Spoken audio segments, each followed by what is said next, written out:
sono Cristina Guarda, ho 25 anni e sono vicentina, nata e cresciuta a Lonigo, quindi nel territorio dell'area iberica. Sono stata eletta con la lista Alessandra Moretti Presidente per il Veneto e sono una giovane, sono la più giovane, ho 25 anni e mi sono occupata di diverse realtà a livello professionale. Da 5 anni lavoro in diversi ambiti aziendali nell'ambito del marketing, della comunicazione, della contabilità e ho fatto esperienza anche a livello commerciale. Studio economia dopo essermi diplomata al Liceo Pigafetta di Vicenza.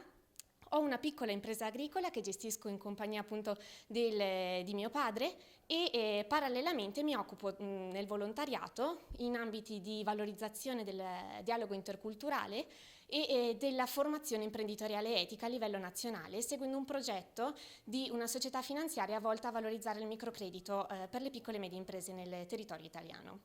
E non ho occupato fino ad adesso nessuna carica a livello politico, non sono mai stata iscritta a partito e sono stata eletta proprio per il mio essere civica e per il mio essere giovane a portare rinnovamento. Per questo ho pensato di progettare 4 punti che intendo perseguire nell'ambito di questi 5 anni, degli obiettivi molto precisi in merito alla valorizzazione del mio territorio, la valorizzazione di quella che è la realtà imprenditoriale e della ricerca,